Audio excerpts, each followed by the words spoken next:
had the honor to present the Lieutenant Governor-elect.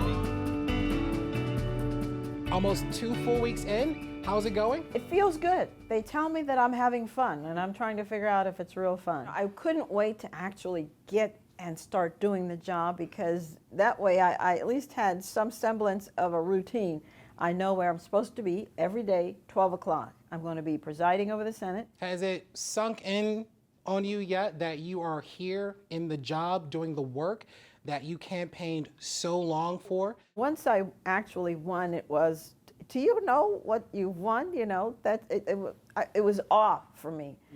But then it was, okay, I've won, let's go. The only barrier that I really care about is the education of the children. I ran because I wanted to do something about education so that our children would have a hope in the future. Go ahead and put it up in the bin and go ahead and read quietly. Education is seen as a top priority for the lieutenant governor.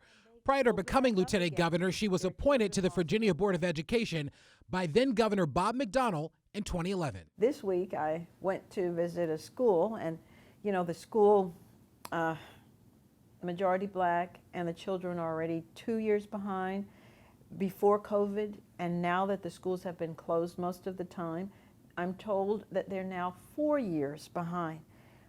How are we going to help these children? The administration is pointing to the reestablishment of K-12 labs as a way of helping Virginia children.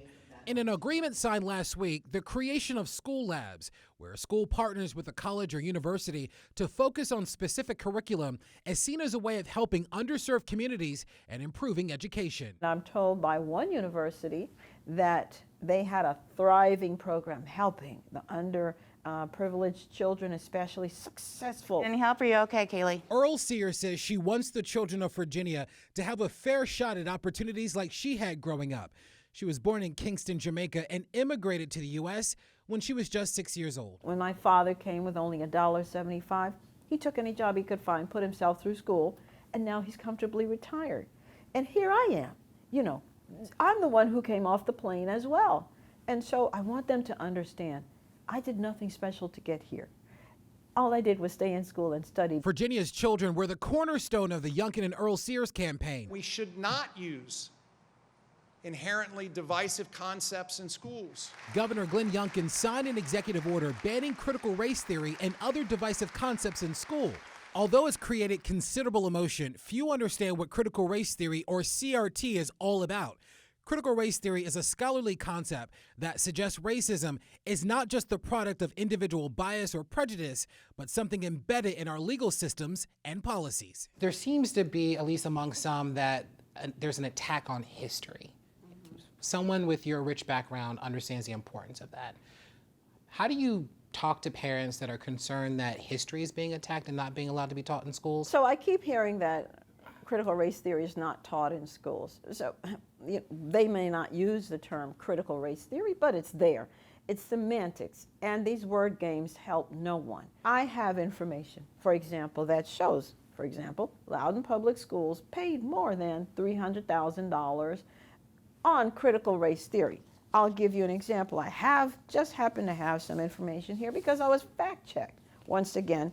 And the purpose of this, it says, it's a Loudoun County Public Schools Service Agreement with this organization, and it is to provide consultation, a meeting facilitation, and professional learning services on critical race theory. Loudoun school officials told WUSA 9 critical race theory is not part of the state's curriculum, and adds that the district is not hiring a consultant to teach CRT.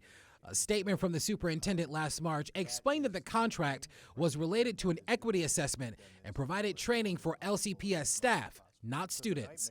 The equity assessment examined the experience of students, parents, educators, and staff based on their social, cultural factors and their race. Teach history.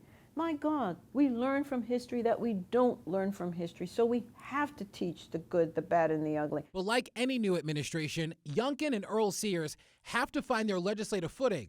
With Democrats in control of the Senate, meeting some of their legislative goals will be a challenge. How do you find the compromise in some areas where there are very clear differences? They say politics is the art of the possible, right?